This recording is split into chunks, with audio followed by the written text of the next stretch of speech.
जालना शहरात परवा दिवशी काही सोशल मीडिया ग्रुप्सवर एक व्हिडिओ व्हायरल झाली होती. त्या व्हिडिओमध्ये एक लहान मुलगा आणि ब्रूस्ड आणि रडत होता. त्याची सोबत एक माणूस पण होता जे त्याला मारहाण करत होता.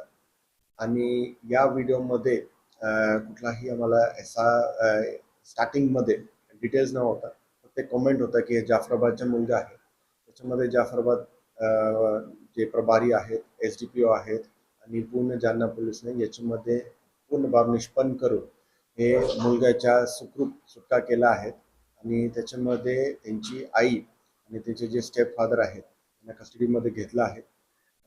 या मुलग्याला आम्ही CWCला प्रोड्यूस करणार आहे आणि त्यांचे नातेवाईक जे हातात त्याला हस्तगत करणार आहोत.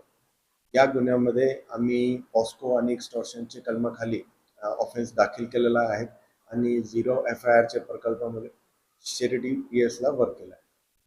प्राथमिक कशामुळे ती मारहाण होत होती प्राथमिक अंदाज? आता इन्व्हेस्टिगेशन इनिशियल स्टेजेसमध्ये आहेत. प्राथमिक आपल्याला असं माहिती पडतोय की काही पैशाची डिमांड होती आणि त्या पैशाचे जर नाही भेटले तर अजून मारहाण करणार होता हे माणूस. हे प्राथमिक बाब निष्पन्न झालेली आहे. म्हणजे त्या पतीचा दुसरा त्या महिलेचा दुसरा पती करून मारून? हो, येस, स्टेप फादर कडून.